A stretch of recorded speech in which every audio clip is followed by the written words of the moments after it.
ಮಕ್ಕಳೇ, ನಾನು ಪ್ರೊಫೆಸರ್ ನಂಜುಂಡಸ್ವಾಮಿ ಈಗ ಅರ್ಥಶಾಸ್ತ್ರದ 4ನೇ ಅಧ್ಯಾಯವನ್ನು ನಿಮಗೆ ಓದಿಕೊಡುತ್ತಿದ್ದೇನೆ. ಇದರಲ್ಲಿ ಭೂ ಸುಧಾರಣೆಗಳು, ಹಸಿರು ಕ್ರಾಂತಿ ಮತ್ತು ಕೃಷಿ ಅಭಿವೃದ್ಧಿ ಎಂಬ ವಿಚಾರವನ್ನು ವಿಶ್ಲೇಷಿಸಲಾಗಿದೆ. ಇದರಲ್ಲಿ ಕೆಲವು ಮಹನೀಯರು ಹೇಳಿರುವ ಉಲ್ಲೇಖಗಳು: ಗ್ರಾಮೀಣ ಶ್ರಮಿಕ ರೈತಾಪಿ ವರ್ಗದ ಕಲ್ಯಾಣ ಆಗದ ಹೊರತು ಸ್ವಾತಂತ್ರ್ಯಕ್ಕೆ ಅರ್ಥವಿಲ್ಲ. ಇದನ್ನು ಹೇಳಿರುವವರು ಮಹಾತ್ಮ ಗಾಂಧೀಜಿಯವರು. ಅದೇ ರೀತಿ ಥಾಮಸ್ ನೋವೆಲ್ ಎಂಬುವವರು ಈ ರೀತಿ ಹೇಳಿದ್ದಾರೆ: ಕನಿಷ್ಠ ನೈಜ ಕೂಲಿಯ ಶೂನ್ಯ ಸ್ಥಿತಿಯು ನಿರುದ್ಯೋಗವಾಗಿದೆ. ಬಹಳ ಹಿಂದೆಯೇ ಇದರ ಬಗ್ಗೆ ಸರ್ವಜ್ಞನು ಈ ರೀತಿ ತಿಳಿಸಿರುತ್ತಾನೆ: ಅನ್ನ ದೇವರ ಮುಂದೆ ಇನ್ನೂ ದೇವರುಂಟೆ ಎಂದು. ಈಗ ಪೀಠಿಕೆಯಿಂದ ಪ್ರಾರಂಭಿಸೋಣ. ಭಾರತವು ಕೃಷಿ ಪ್ರಧಾನ ರಾಷ್ಟ್ರವಾಗಿದ್ದರೂ ಸ್ವಾತಂತ್ರ್ಯ ಬಂದ ಸಂದರ್ಭದಲ್ಲಿ ಆಹಾರ ಉತ್ಪಾದನೆಯಲ್ಲಿನ ಕೊರತೆಯಿಂದಾಗಿ ನಿರಂತರವಾಗಿ ಹೆಚ್ಚುತ್ತಿದ್ದ ಜನಸಂಖ್ಯೆಗೆ ಆಹಾರವನ್ನು ಒದಗಿಸಲು ಆಹಾರ ಧಾನ್ಯವನ್ನು ಆಮದು ಮಾಡಿಕೊಳ್ಳುವ ಪರಿಸ್ಥಿತಿ ಇತ್ತು. 1950-51ರಲ್ಲಿ 50.8 ದಶಲಕ್ಷ ಟನ್ನುಗಳಷ್ಟಿದ್ದ ಆಹಾರ ಧಾನ್ಯಗಳ ಉತ್ಪನ್ನ ಪ್ರಮಾಣವು 2013-14ರ ವೇಳೆಗೆ 254 ದಶಲಕ್ಷ ಟನ್ನುಗಳಿಗೆ ಹೆಚ್ಚಳಗೊಂಡಿರುತ್ತದೆ.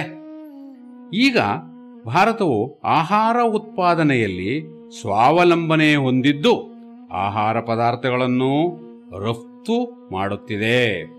ಕೃಷಿಯಲ್ಲಿ ಭಾರತ ಅಭಿವೃದ್ಧಿಯತ್ತ ದಾಪುಕಾಲು ಹಾಕುತ್ತಿದೆ.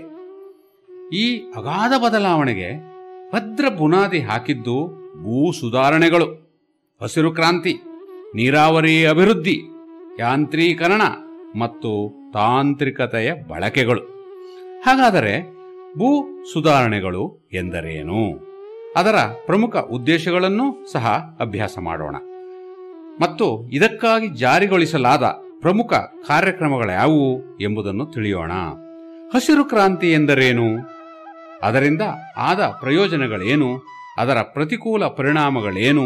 ಭಾರತದಲ್ಲಿ ನೀರಾವರಿ ವ್ಯವಸ್ಥೆಯ ಅಗತ್ಯತೆ ಏನು? ನೀರಾವರಿ ವ್ಯವಸ್ಥೆಯ ಪ್ರಮುಖ ಮೂಲಗಳಾವುವು? ಮುಂತಾದ ಪ್ರಶ್ನೆಗಳಿಗೆ ಉತ್ತರಗಳನ್ನು ಈ ಅಧ್ಯಾಯವು ಮುಂದೆ ನೀಡುತ್ತದೆ. ಮಕ್ಕಳೇ, ನನ್ನ ಹೆಸರು ವೆಂಕಟೇಶ್. ನಾನೀಗ ಭೂ ಸುಧಾರಣೆಗಳು ಎಂಬುದರ ಬಗ್ಗೆ ತಮಗೆ ತಿಳಿಸ್ಕೊಡ್ತೇನೆ. ಭೂ ಸುಧಾರಣೆ ಎಂದರೆ ಕೃಷಿ ಭೂಮಿ ಒಡೆತನದ ಮತ್ತು ಉಳುಮೆಯ ಸಾಂಸ್ಥಿಕ ಪರಿಸರವನ್ನು ಸುಧಾರಿಸುವುದಾಗಿದೆ. ಉಳುವವನಿಗೆ ಪ್ರೋತ್ಸಾಹ ನೀಡುವುದಲ್ಲದೆ ಕೊರತೆಯಲ್ಲಿರುವ ಭೂ ಸಂಪನ್ಮೂಲಗಳನ್ನು ವಿವೇಚನಾಯುತವಾಗಿ ಉಪಯೋಗಿಸಿ ಕೃಷಿ ಉತ್ಪಾದನೆಯನ್ನು ಹೆಚ್ಚಿಸುವುದು ಅದರ ಪ್ರಮುಖ ಉದ್ದೇಶವಾಗಿದೆ. ಇದರಲ್ಲಿ ಪ್ರಮುಖವಾಗಿ ಉಳುಮೆ ಮಾಡುವವರ ಭೂಮಿಯನ್ನು ಪರವಾಗಿ ಮರು ಹಂಚಿಕೆ ಮಾಡುವ ಕಾರ್ಯ ಒಳಗೊಂಡಿದೆ. ಮೂಲಭೂತವಾಗಿ ಕೃಷಿಯ ಉತ್ಪಾದಕತೆಯನ್ನು ಹೆಚ್ಚಿಸಲು ತಾಂತ್ರಿಕ ಮತ್ತು ಸಾಂಸ್ಥಿಕ 2 ಅಂಶಗಳು ಕಾರಣವಾಗುತ್ತದೆ. ಒಂದನೆಯದು ತಾಂತ್ರಿಕ ಅಂಶಗಳು. ಕೃಷಿಯ ಆದಾನಗಳ ಬಳಕೆಯು ಉತ್ಪಾದಕತೆಯ ಮೇಲೆ ಪ್ರಮುಖವಾದ ಪರಿಣಾಮವನ್ನು ಬೀರಿವೆ. ಸುಧಾರಿತ ಹಾಗೂ ಅಧಿಕ ಇಳುವರಿ ನೀಡುವ ಬೀಜಗಳ ಬಳಕೆ, ರಾಸಾಯನಿಕ ಗೊಬ್ಬರಗಳ ಉಪಯೋಗ, ಕ್ರಿಮಿನಾಶಕಗಳ ಬಳಕೆ, ಆಧುನಿಕ ಯಂತ್ರಗಳಾದ ಟ್ರ್ಯಾಕ್ಟರ್ ಮತ್ತು ಬೆಳೆ ಕೊಯ್ಲು ಯಂತ್ರಗಳ ಬಳಕೆ, ನೀರಾವರಿ ಸೌಲಭ್ಯ ಮುಂತಾದವುಗಳು ಉತ್ಪಾದಕತೆಯನ್ನು ಹೆಚ್ಚಿಸುತ್ತವೆ. 2. ಸಾಂಸ್ಥಿಕ ಅಂಶಗಳು. ಸಾಂಸ್ಥಿಕ ಸುಧಾರಣೆಗಳು ಬೇಸಾಯ ವರ್ಗದವರಿಗೆ ಅನುಕೂಲಕರವಾಗಿ ಭೂ ಮಾಲೀಕತ್ವದ ಮರು ವಿತರಣೆಯನ್ನು ಮಾಡುವುದರಿಂದ ಅವರಿಗೆ ಗ್ರಾಮೀಣ ಜೀವನದಲ್ಲಿ ಭಾಗವಹಿಸುವಿಕೆಯ ಅರಿವನ್ನು ಮೂಡಿಸುತ್ತದೆ. ಮಧ್ಯವರ್ತಿಯ ನಿರ್ಮೂಲನೆ, ಹಿಡುವಳಿ ಗಾತ್ರದ ಸುಧಾರಣೆ, ಗೇಣಿದಾರರಿಗೆ ಭದ್ರತೆ ಒದಗಿಸುವುದು, ಗೇಣಿ ನಿಯಂತ್ರಣ ಕಾಯ್ದೆ ಇತ್ಯಾದಿಗಳು ಸಾಂಸ್ಥಿಕ ಚೌಕಟ್ಟಿನಲ್ಲಿ ಬರುತ್ತವೆ. ಇದು ಉಳಿಗಮಾನ್ಯ ಪದ್ಧತಿಯ ಕೆಟ್ಟ ಸಂಪ್ರದಾಯವನ್ನು ಹೋಗಲಾಡಿಸಲು ಸಹಾಯಕವಾಗಿದೆ. ಸಣ್ಣ ಗಾತ್ರದ ಹಿಡುವಳಿಗಳು, ಛಿದ್ರಗೊಂಡು ತುಂಡು ತುಂಡಾಗಿ ಹರಡಿ ಹೋಗಿರುವ ಭೂ ಹಿಡುವಳಿಗಳು ಗೇಣಿ ಹಕ್ಕಿನ ಅಭದ್ರತೆ, ಅಧಿಕ ಗೇಣಿ ಇತ್ಯಾದಿಗಳು ಉತ್ಪಾದಕತೆಯನ್ನು ಹೆಚ್ಚಿಸುವಲ್ಲಿ ಪ್ರಮುಖ ತೊಡಕುಗಳಾಗಿವೆ. ಇವುಗಳನ್ನು ಸಕಾರಾತ್ಮಕವಾಗಿ ಬದಲಾಯಿಸಲು ಭೂ ಸುಧಾರಣೆಯ ಕ್ರಮಗಳನ್ನು ಸರ್ಕಾರಗಳು ಕೈಗೊಂಡಿದ್ದು, ಅವುಗಳಲ್ಲಿ ಪ್ರಮುಖವಾದುದೆಂದರೆ 1. ಮಧ್ಯವರ್ತಿಗಳ ನಿರ್ಮೂಲನೆ, 2. ಮಾಲೀಕತ್ವಕ್ಕೆ ಸಂಬಂಧಿಸಿದಂತೆ ಸುಧಾರಣೆಗಳು, ಉಳುಮೆ ಮಾಡುವವನ ಪರವಾಗಿ ಭೂಮಿ ಹಂಚಿಕೆ, 3. ಗೇಣಿ ಸುಧಾರಣೆಗಳು, ಗೇಣಿದಾರರಿಗೆ ಭದ್ರತೆ ಮತ್ತು ಗೇಣಿ ನಿಯಂತ್ರಣ ಕಾಯಿದೆ, 4. ಭೂ ನಿರ್ವಹಣೆ ಸುಧಾರಣೆ, ಭೂ ಹಿಡುವಳಿಗಳ ಮೇಲೆ ಕನಿಷ್ಠ ಹಾಗೂ ಗರಿಷ್ಠ ಮಿತಿ, 5. ಸಹಕಾರಿ ಕೃಷಿಗೆ ಉತ್ತೇಜನ ನೀಡುವುದು. ಭೂ ಸುಧಾರಣೆಗಳು ಕೃಷಿ ವ್ಯವಸ್ಥೆಯ ಸಮಗ್ರ ಭಾಗವಾಗಿದ್ದು, ಇದರಲ್ಲಿ ರೈತನು ಪ್ರಮುಖ ಪಾತ್ರ ವಹಿಸುತ್ತಾನೆ. ಭೂ ಸುಧಾರಣೆಗಳು ಉಳುಮೆ ಮಾಡುವವನಿಗೆ ಭೂ ಮಾಲೀಕತ್ವ ಕೊಡಿಸುವ ಉದ್ದೇಶ ಹೊಂದಿದೆ. ಇದರಿಂದ ಸಾಮಾಜಿಕ ಮತ್ತು ಆರ್ಥಿಕ ದಕ್ಷತೆ ಉಂಟಾಗುತ್ತದೆ. ಪ್ರೀತಿಯ ಮಕ್ಕಳೇ, ನಾನು ನಿಮ್ಮ ಭವಾನಿ ಮೇಡಮು, ಸಹಾಯಕ ಪ್ರಾಧ್ಯಾಪಕರು, ಸರ್ಕಾರಿ ಪ್ರಥಮ ದರ್ಜೆ ಕಾಲೇಜು, ಸಾಲಿಗ್ರಾಮ.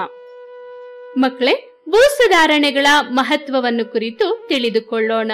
ಮೊದಲನೆಯದಾಗಿ, ಭೂ ಸುಧಾರಣೆಗಳಿಂದ ಉಳುಮೆ ಮಾಡುವವರ ಮತ್ತು ಸರ್ಕಾರದ ನಡುವಿನ ಮಧ್ಯವರ್ತಿಗಳ ನಿರ್ಮೂಲನೆಯಾಗುತ್ತದೆ.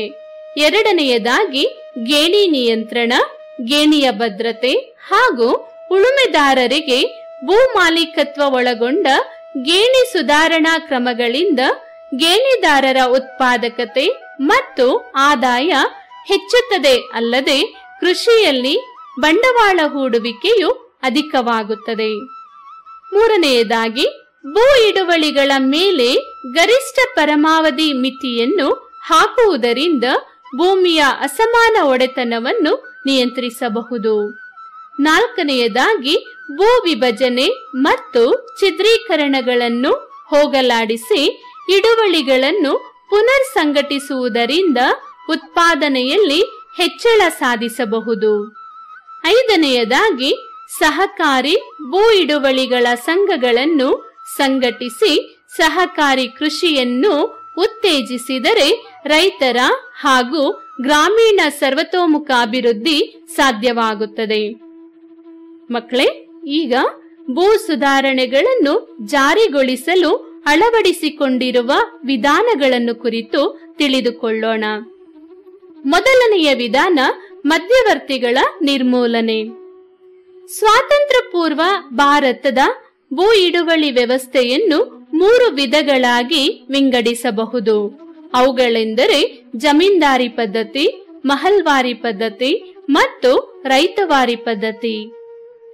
ಜಮೀನ್ದಾರಿ ಪದ್ಧತಿ 1793ರಲ್ಲಿ ಬ್ರಿಟಿಷ್ ಆಳ್ವಿಕೆಯ ಭಾರತದಲ್ಲಿ ಗವರ್ನರ್ ಜನರಲ್ ಆಗಿದ್ದ ಲಾರ್ಡ್ ಕಾರ್ನ್ವಾಲಿಸ್ ರವರು ಬಂಗಾಳದಲ್ಲಿ ಮೊದಲ ಬಾರಿಗೆ ಜಾರಿಗೆ ತಂದ ಈ ವ್ಯವಸ್ಥೆಯಡಿ ಒಂದು ಪ್ರದೇಶದ ವ್ಯಾಪ್ತಿಗೆ ಸೇರಿದ ಜಮೀನನ್ನು ಒಬ್ಬ ಜಮೀನ್ದಾರನ ಸುಪರ್ದಿಗೆ ಕೊಟ್ಟು ಅವರು ಸರ್ಕಾರಕ್ಕೆ ಪ್ರತಿ ವರ್ಷ ನಿಗದಿಯಾದ ಭೂಕಂದಾಯವನ್ನು ಕಟ್ಟಬೇಕಾಗುತ್ತಿತ್ತು. ಜಮೀನ್ದಾರರು ತನ್ನ ಒಡೆತನದಲ್ಲಿದ್ದ ಜಮೀನನ್ನು ರೈತರಿಗೆ ಮರು ಹಂಚಿಕೆ ಅಂದರೆ ಒಳಗೇಣಿಗೆ ಮಾಡಿ ಅವರಿಂದ ಕಂದಾಯವನ್ನು ಸಂಗ್ರಹಿಸಿ ಸರ್ಕಾರಕ್ಕೆ ಅದು ನಿಗದಿಪಡಿಸಿದ ಗೇಣಿಯನ್ನು ಅಂದ್ರೆ ಕಂದಾಯವನ್ನು ಭರಿಸುತ್ತಿದ್ದರು. ಹೀಗೆ ಜಮೀನ್ದಾರರು ಸರ್ಕಾರ ಮತ್ತು ಸಾಗುವಳಿದಾರ ಇವರಿಬ್ಬರ ನಡುವೆ ಮಧ್ಯವರ್ತಿಯಂತೆ ಕೆಲಸ ಮಾಡುತ್ತಿದ್ದರು. ಈ ಪದ್ಧತಿಯನ್ನು ಜಾಗೀರ್ದಾರಿ ಇನಾಮ್ದಾರಿ ಪದ್ಧತಿ ಎಂದು ಸಹ ಕರೆಯಲಾಗುತ್ತಿತ್ತು. ಆದರೆ ಇವರು ತಾವು ಸರ್ಕಾರಕ್ಕೆ ನೀಡಬೇಕಾದ ಹಣಕ್ಕಿಂತ ಹೆಚ್ಚಿನ ಕಂದಾಯವನ್ನು ಸಂಗ್ರಹಿಸಿ ರೈತರನ್ನು ಶೋಷಣೆ ಮಾಡಿ ಅವರನ್ನು ಕನಿಷ್ಠ ಸೌಲಭ್ಯಗಳಿಲ್ಲದ ಬದುಕಿಗೆ ನೂಕಿದ್ದರು. ಈ ವ್ಯವಸ್ಥೆಯು ಬಂಗಾಳ, ಉತ್ತರ ಮದ್ರಾಸ್ ಮತ್ತು ಬನಾರಸ್ಗಳಲ್ಲಿ ಚಾಲ್ತಿಯಲ್ಲಿತ್ತು. ರೈತವಾರಿ ಪದ್ಧತಿ. ಈ ಪದ್ಧತಿಯಲ್ಲಿ ರೈತರು ಸ್ವತಂತ್ರವಾಗಿ ವ್ಯಕ್ತಿಗತ ಹಿಡುವಳಿಗೆ ಒಡೆಯರಾಗಿರುತ್ತಾರೆ. ಹಾಗಾಗಿ ಸಾಗುವಳಿದಾರರು ಸರ್ಕಾರಕ್ಕೆ ನೇರವಾಗಿ ಭೂಕಂದಾಯವನ್ನು ಕಟ್ಟುತ್ತಿದ್ದರು. ರೈತರು ತಮ್ಮ ಹಿಡುವಳಿಗಳನ್ನು ಒಳಗುತ್ತಿಗೆ ನೀಡಲು ಸ್ವತಂತ್ರರಾಗಿದ್ದರು. ಅವರು ನಿಗದಿಯಾದ ಭೂಕಂದಾಯವನ್ನು ಸರಿಯಾದ ಸಮಯದಲ್ಲಿ ಕಟ್ಟುತ್ತಿದ್ದರೆ ಅವರ ಭೂಮಿ ಒಡೆತನದ ಹಕ್ಕು ಕಾಯಮಾಗಿ ಅವರ ಬಳಿ ಇರುತ್ತಿತ್ತು. ಇದು ಹಿಂದೂ ಪರಂಪರೆಯ ಬಳುವಳಿಯಾಗಿದೆ. ಬ್ರಿಟಿಷ್ ಆಳ್ವಿಕೆಯಲ್ಲಿ ರೈತವಾರಿ ಪದ್ಧತಿಯನ್ನು 1772ರಲ್ಲಿ ಮದ್ರಾಸ್ನಲ್ಲಿ ಥಾಮಸ್ ಮನ್ರೋ ರವರು ಜಾರಿಗೆ ತಂದರು. ಈ ವ್ಯವಸ್ಥೆಯು ದಕ್ಷಿಣ ಭಾರತದಲ್ಲಿ ಪ್ರಚಲಿತದಲ್ಲಿತ್ತು. ಇನ್ನು ಮೆಹಲ್ವಾರಿ ಪದ್ಧತಿ. ಮೆಹಲ್ವಾರಿ ಪದ್ಧತಿಯಲ್ಲಿ ಗ್ರಾಮದ ಕೃಷಿ ಭೂಮಿಯ ಒಡೆತನವು ಜಂಟಿಯಾಗಿ ಗ್ರಾಮ ಸಮುದಾಯದ ಒಡೆತನದಲ್ಲಿರುತ್ತದೆ. ಹಾಗಾಗಿ ಭೂಕಂದಾಯವನ್ನು ಪಾವತಿಸುವ ಹೊಣೆಗಾರಿಕೆಯು ಜಂಟಿಯಾಗಿ ಗ್ರಾಮ ಸಮುದಾಯದ ಎಲ್ಲ ಸದಸ್ಯರ ಮೇಲೆ ಇರುತ್ತದೆ. ನಿಗದಿಯಾದ ನಿರ್ದಿಷ್ಟ ಮೊತ್ತದ ಭೂಕಂದಾಯವನ್ನು ಸಮುದಾಯದ ಸದಸ್ಯರು ಗ್ರಾಮದ ಲಂಬರ್ಡರ್ಗೆ ಪಾವತಿಸುತ್ತಿದ್ದರು. ಈ ಕಾರ್ಯಕ್ಕಾಗಿ ಗ್ರಾಮದ ಲಂಬರ್ಡರ್ಗೆ 5% ಕಮಿಷನ್ ಸರ್ಕಾರ ಕೊಡುತ್ತಿತ್ತು. ಈ ವ್ಯವಸ್ಥೆಯನ್ನು ಮೊದಲ ಬಾರಿಗೆ ಆಗ್ರಾ ಔದ್ನಲ್ಲಿ ಅಸ್ತಿತ್ವಕ್ಕೆ ತರಲಾಗಿತ್ತು. ತದನಂತರ ಪಂಜಾಬ್ನಲ್ಲಿ ಇದು ಜನಪ್ರಿಯವಾಯಿತು. ಈ ಪದ್ಧತಿಯು ಮುಸ್ಲಿಂ ಪರಂಪರೆಯ ಬಳುವಳಿಯಾಗಿದ್ದ ಪಂಜಾಬ್ನಲ್ಲಿ ಅಭಿವೃದ್ಧಿ ಹೊಂದಿತ್ತು.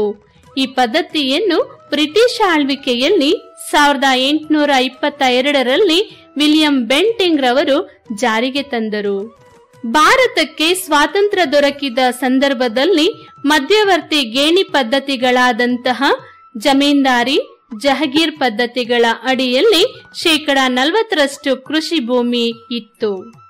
ಮದ್ರಾಸ್ ರಾಜ್ಯವು 1948ರಲ್ಲಿ ಮಧ್ಯವರ್ತಿಗಳ ನಿರ್ಮೂಲನೆಯ ಕಾಯ್ದೆಯನ್ನು ಮೊದಲ ಬಾರಿಗೆ ಜಾರಿಗೆ ತಂದಿತ್ತು. ತದನಂತರ ಭಾರತದ ಹಲವು ಇತರೆ ರಾಜ್ಯಗಳು ಇಂತಹುದೇ ಕಾಯ್ದೆಯನ್ನು ಜಾರಿಗೆ ತಂದವು. ದುರದೃಷ್ಟವಶಾತ್ ಪಶ್ಚಿಮ ಬಂಗಾಳವು ನಿರಪೇಕ್ಷ ಭೂ ಒಡೆಯರ ಶೋಷಣೆಯಿಂದ ಕೆಟ್ಟ ಪರಿಣಾಮಗಳನ್ನು ಅನುಭವಿಸಿದರೂ ಮಧ್ಯವರ್ತಿಗಳ ನಿರ್ಮೂಲನಾ ಕಾನೂನನ್ನು ಜಾರಿಗೆ ತಂದ ಭಾರತದ ಕಡೆಯ ರಾಜ್ಯವಾಗಿತ್ತು. 1955ರಲ್ಲಿ ಪಶ್ಚಿಮ ಬಂಗಾಳವು ಮಧ್ಯವರ್ತಿಗಳ ನಿರ್ಮೂಲನೆ ಕಾಯ್ದೆಯನ್ನು ಜಾರಿ ಮಾಡಿತ್ತು. ಮಕ್ಕಳೇ, ಈ ಪಾಠದಲ್ಲೇ ಮುಂದುವರೆದು ಗೇಣಿ ಸುಧಾರಣೆಗಳು ಎಂಬುದನ್ನು ತಿಳಿಯೋಣ. ಗೇಣಿ ಸುಧಾರಣೆಗಳಲ್ಲಿ ಪ್ರಮುಖವಾದುವೆಂದರೆ ಗೇಣಿ ನಿಯಂತ್ರಣ ಮತ್ತು ಗೇಣಿದಾರರ ಭದ್ರತೆ ಮತ್ತು ಭೂ ಹಿಡುವಳಿಗಳ ಮೇಲಿನ ಮಿತಿ. ಈಗ ಗೇಣಿ ನಿಯಂತ್ರಣದ ಬಗ್ಗೆ ತಿಳಿಯೋಣ. ಜನಸಂಖ್ಯೆ ಒತ್ತಡದಿಂದಾಗಿ ಭೂಮಿಗೆ ಬೇಡಿಕೆ ಹೆಚ್ಚಿದಂತೆ ಗೇಣಿ ಹೆಚ್ಚಾಯಿತು.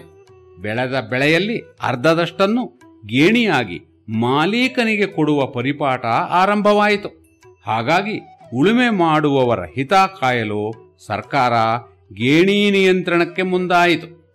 ಮೊದಲ ಹಾಗೂ ಎರಡನೆಯ ಪಂಚವಾರ್ಷಿಕ ಯೋಜನೆಗಳ ಕರಡುಗಳಲ್ಲಿ ಗೇಣಿಯು ಬೆಳೆದ ಬೆಳೆಯ 1/4 ಇಲ್ಲವೇ 1/5 ಭಾಗಕ್ಕಿಂತ ಹೆಚ್ಚಾಗಿರಬಾರದೆಂದು ಸಲಹೆ ಕೊಟ್ಟಿತು.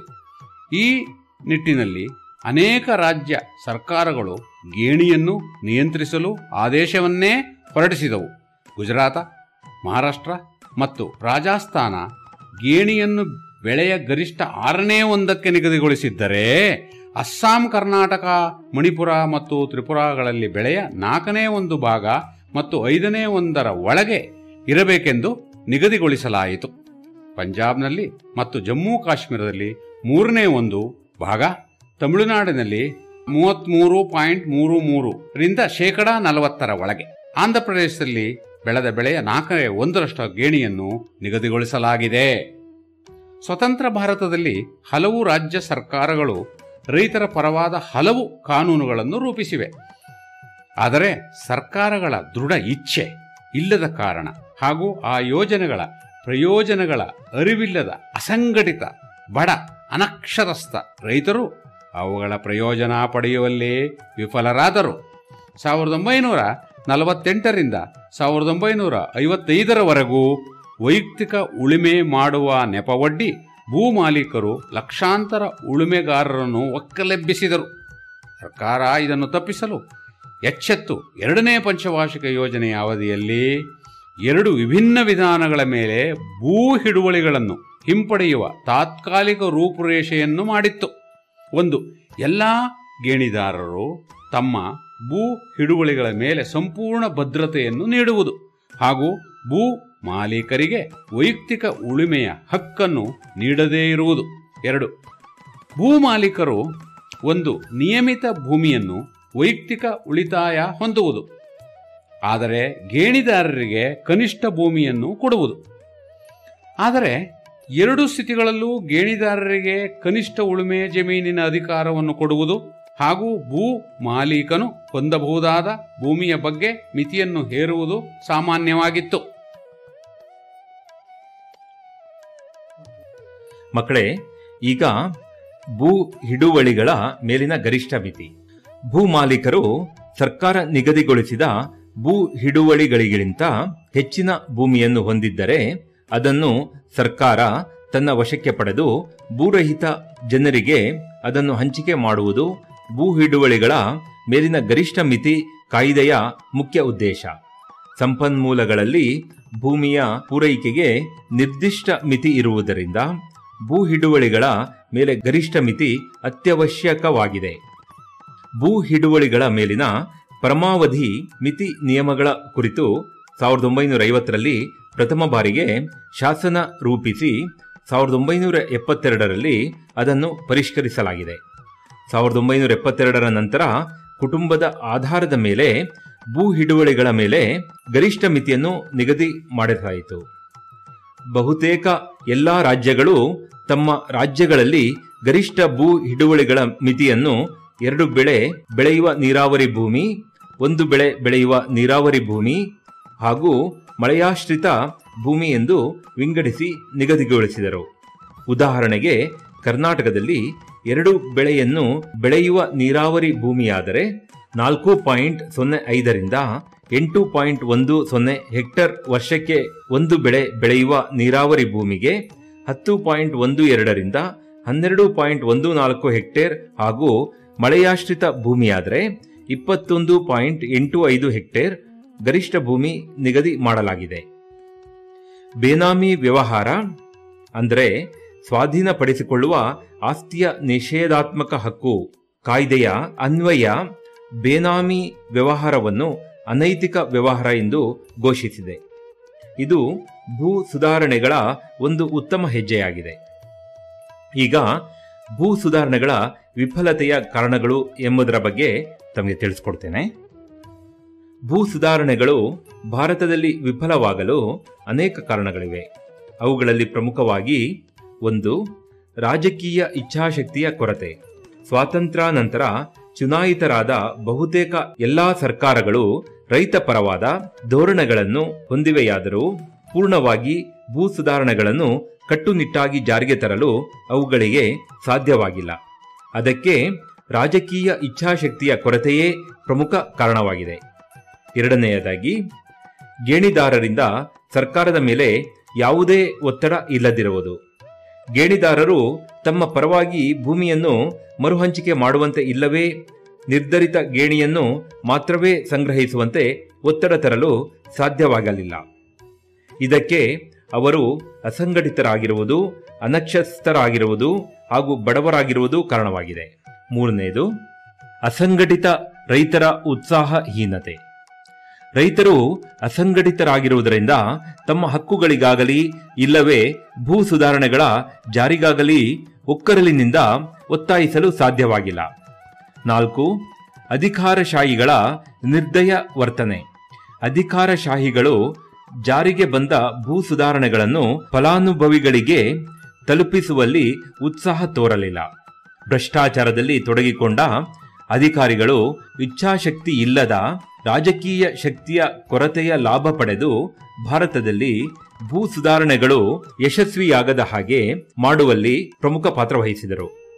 5ನೇದು, ಭೂ ದಾಖಲೆಗಳ ಸರಿಯಾದ ಮಾಹಿತಿ ಇಲ್ಲದಿರುವುದು. ಅನೇಕ ರೈತರಿಗೆ ಪಿತ್ರಾರ್ಜಿತವಾಗಿ ಬಂದ ಆಸ್ತಿಯಲ್ಲಿ ಭಾಗವಾಗಿ ಬಂದಿರುತ್ತದೆಯಾದರೂ ಅದರ ದಾಖಲೆಗಳು ಅವರ ಬಳಿ ಇರುವುದಿಲ್ಲ. ಅನೇಕ ಬಾರಿ ಆಸ್ತಿಯು ನಿಧನರಾಗಿರುವ ಅವರ ಪೂರ್ವಜರ ಹೆಸರಿನಲ್ಲಿಯೇ ಇರುತ್ತದೆ. ಇನ್ನು ಕೆಲವು ಬಾರಿ ರೈತರ ಬಳಿ ಸರಿಯಾದ ಭೂ ದಾಖಲೆಗಳೇ ಇರುವುದಿಲ್ಲ. ಈಗ ನಾವು ಹಸಿರು ಕ್ರಾಂತಿ ಎಂಬ ವಿಚಾರದ ಬಗ್ಗೆ ತಿಳ್ಕೊಳ್ಳೋಣ. ಕಡಿಮೆ ಕಾಲಾವಧಿಯಲ್ಲಿ ಅಧಿಕ ಇಳುವರಿಯ ಬಿತ್ತನೆ ಬೀಜಗಳು, ರಾಸಾಯನಿಕಗಳು, ಕ್ರಿಮಿನಾಶಕಗಳು ಮತ್ತು ನೀರಾವರಿ ಸೌಲಭ್ಯಗಳು ಮುಂತಾದವುಗಳನ್ನು ಕ್ರಮಬದ್ಧವಾಗಿ ಬಳಸಿಕೊಂಡು ಕೃಷಿಯ ಉತ್ಪಾದಕತೆಯನ್ನು ಹೆಚ್ಚಿಸಿ ಆಹಾರ ಉತ್ಪಾದನೆಯನ್ನು ಗಣನೀಯ ಪ್ರಮಾಣದಲ್ಲಿ ಹೆಚ್ಚಿಸುವುದಕ್ಕೆ ಹಸಿರು ಕ್ರಾಂತಿ ಎಂದು ಕರೆಯಲಾಗುತ್ತದೆ. ಸಾಮಾನ್ಯ ಅರ್ಥದಲ್ಲಿ ಹಸಿರು ಕ್ರಾಂತಿ ಎಂದರೆ ಕಡಿಮೆ ಕಾಲಾವಧಿಯಲ್ಲಿ ಆಹಾರ ಧಾನ್ಯಗಳ ಉತ್ಪಾದನೆಯಲ್ಲಿನ ಶೀಘ್ರ ಹೆಚ್ಚಳವಾಗಿದೆ. ಭಾರತದಲ್ಲಿ ಹಸಿರು ಕ್ರಾಂತಿಯ ಅವಧಿಯು ಕೃಷಿಯ ಉತ್ಪಾದಕತೆಯ ಹೆಚ್ಚಳದಲ್ಲಿ ಒಂದು ಮೈಲುಗಲ್ಲಾಗಿದೆ.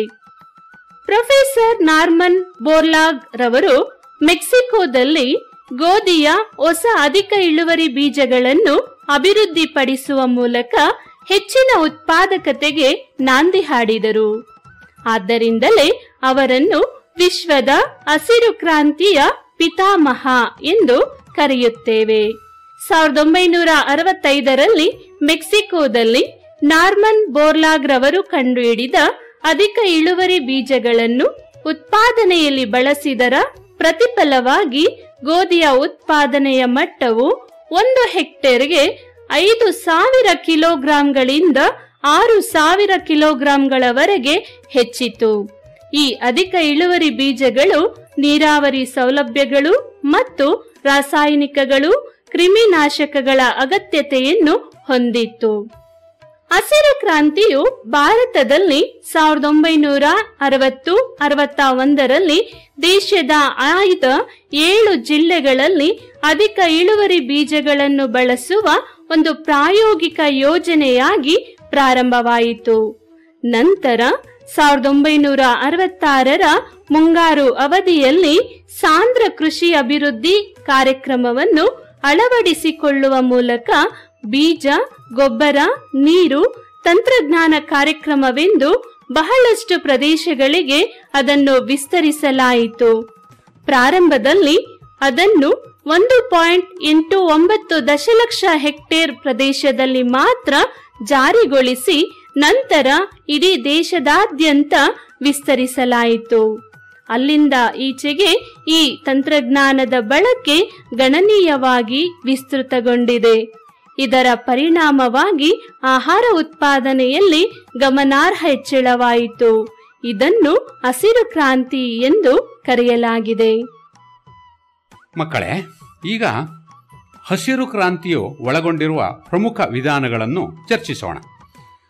ಕೃಷಿಯಲ್ಲಿನ ಹೊಸ ತಂತ್ರಜ್ಞಾನವು ಪ್ರಮುಖವಾಗಿ ಅಧಿಕ ಇಳುವರಿ ಬಿತ್ತನೆ ಬೀಜಗಳು, ರಾಸಾಯನಿಕಗಳು, ಕ್ರಿಮಿನಾಶಕಗಳು ಮತ್ತು ನೀರಾವರಿ ಸೌಲಭ್ಯಗಳನ್ನು ಒಳಗೊಂಡಿದ್ದು, ಇತರೆ ವಿಧಾನಗಳು ಸಹ ಕೃಷಿ ಉತ್ಪಾದನೆಯಲ್ಲಿನ ಗಣನೀಯ ಪ್ರಗತಿಗೆ ಹಾಗೂ ಹೊಸ ತಂತ್ರಜ್ಞಾನ ಅಳವಡಿಕೆಗೆ ಸಹಕಾರಿಯಾಗಿದೆ. ಅವುಗಳೆಂದರೆ: 1. ಸಾರ್ವಜನಿಕ ಸಂಸ್ಥೆಗಳ ಪಾತ್ರ, ಅಂದರೆ ರಾಷ್ಟ್ರೀಯ ಬೀಜ ನಿಗಮ, ಕೃಷಿ ಪೂರಕ ಕೈಗಾರಿಕೆಗಳ ನಿಗಮ, ರಾಷ್ಟ್ರೀಯ ಸಹಕಾರಿ ಅಭಿವೃದ್ಧಿ ನಿಗಮ ಮುಂತಾದ ಹೊಸ ಸಾರ್ವಜನಿಕ ಸಂಸ್ಥೆಗಳನ್ನು ಸ್ಥಾಪಿಸುವ ಮೂಲಕ ಸಾಗುವಳಿದಾರರಿಗೆ ವಿವಿಧ ಸೇವೆಗಳನ್ನು ಒದಗಿಸಿ ಹೊಸ ತಂತ್ರಜ್ಞಾನ ಬಳಸಲು ಉತ್ತೇಜನ ನೀಡಲಾಯಿತು. ಹೊಸ ಕೃಷಿ ತಂತ್ರಜ್ಞಾನವನ್ನು ಅಳವಡಿಸಿಕೊಳ್ಳಲು ಬೇಕಾಗುವ ಹಣಕಾಸಿನ ಸಹಾಯವನ್ನೂ ಒದಗಿಸಲು ಹಣಕಾಸು ಸಂಸ್ಥೆಗಳನ್ನು ರೂಪಿಸಲಾಯಿತು. 2. ಆ ದಾನಗಳ ಪ್ಯಾಕೇಜ್ ಕಾರ್ಯಕ್ರಮ. ಹಸಿರು ಕ್ರಾಂತಿಯು ಸಾಗುವಳಿದಾರರಿಗೆ ನಿರಂತರವಾಗಿ ಸುಧಾರಿಸಿದ ಬೀಜಗಳು, ರಾಸಾಯನಿಕಗಳು, ಬೆಳೆ ಸಂರಕ್ಷಣಾ ವಿಧಾನಗಳನ್ನು ಮತ್ತು ನೀರಿನ ಬಳಕೆಯ ಆ ದಾನಗಳ ಪ್ಯಾಕೇಜ್ ಅನ್ನು ಒದಗಿಸುವ ಪ್ರಯತ್ನ ಮಾಡಲಾಗಿದೆ. 3. ಬೆಂಬಲ ಬೆಲೆ.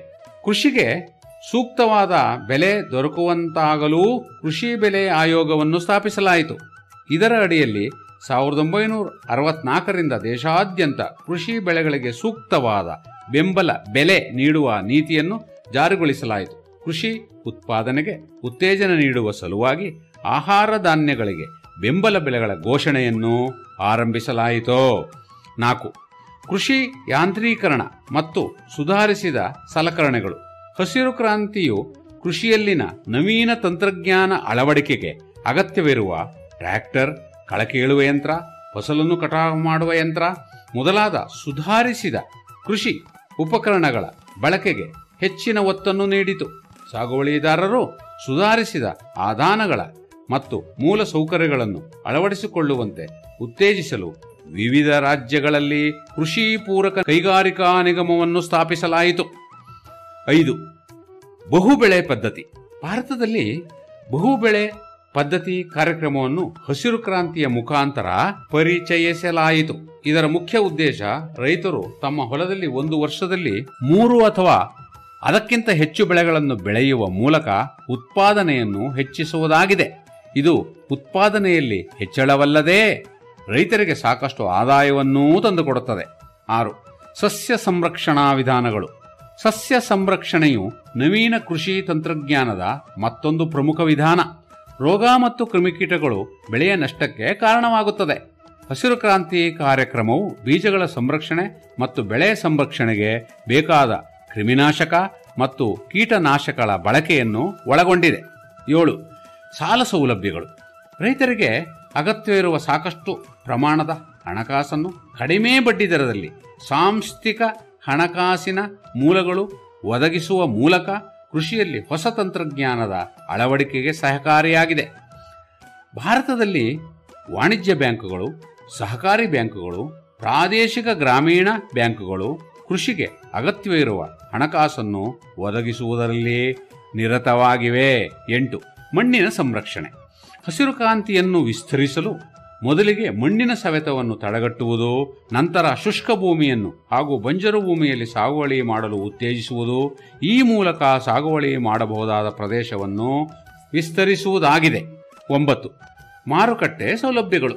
ಆರಂಭದಲ್ಲಿ ರೈತರು ತಮ್ಮ ಉತ್ಪನ್ನಗಳನ್ನು ಅನಿಯಂತ್ರಿತ ಮಂಡಿಗಳಲ್ಲಿ, ಜಾತ್ರೆಗಳಲ್ಲಿ ಮಾರಾಟ ಮಾಡುತ್ತಿದ್ದು, ಮಧ್ಯವರ್ತಿಗಳ ದೆಸೆಯಿಂದಾಗಿ ಸೂಕ್ತವಾದ ಬೆಲೆ ಸಿಗುತ್ತಿರಲಿಲ್ಲ. ಕೃಷಿ ಮಾರುಕಟ್ಟೆ ವ್ಯವಸ್ಥೆಯು ಹಲವಾರು ದೋಷಗಳಿಂದ ಕೂಡಿತ್ತು. ಕ್ರಮಬದ್ಧವಾದ ನಿಯಂತ್ರಿತ ಮಾರುಕಟ್ಟೆ ಹಾಗೂ ಸಹಕಾರಿ ಮಾರುಕಟ್ಟೆಗಳ ಸ್ಥಾಪನೆಯಿಂದ ಕೃಷಿ ಮಾರುಕಟ್ಟೆ ವ್ಯವಸ್ಥೆಯನ್ನು ಸುಧಾರಿಸುವ ಪ್ರಯತ್ನ ಮಾಡಲಾಗಿದೆ. 10.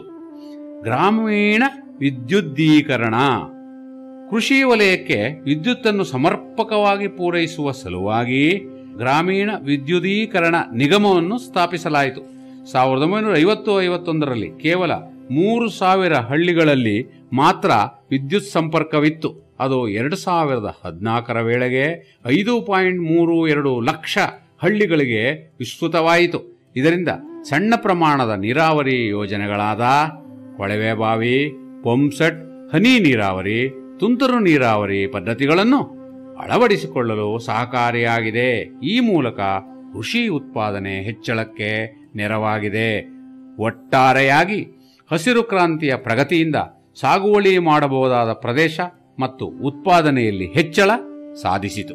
ಅಧಿಕ ಇಳುವರಿ, ಬಿತ್ತನೆ ಬೀಜಗಳಾದ ಗೋಧಿ, ಭತ್ತ, ಜೋಳ, ಹತ್ತಿ ಹಾಗೂ ಇತರೆ ಎಣ್ಣೆಕಾಳುಗಳ ಇಳುವರಿಯು ದುಪ್ಪಟ್ಟು ಹೆಚ್ಚಳವನ್ನು ಸಾಧಿಸಿದೆ.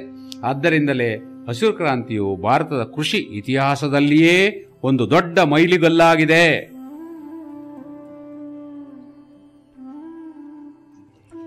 ಮಕ್ಕಳೇ, ಈಗ ಓದ್ತೀನಿ ಕೇಳಿ. ಹಸಿರು ಕ್ರಾಂತಿಯ ಪ್ರಯೋಜನಗಳು. ಹಸಿರು ಕ್ರಾಂತಿಯಿಂದ ಆಗುವ ಪ್ರಯೋಜನಗಳಲ್ಲಿ ಮುಖ್ಯವಾದವುಗಳೆಂದರೆ: 1. ಕೃಷಿ ಉತ್ಪಾದನೆಯಲ್ಲಿ ಹೆಚ್ಚಳ.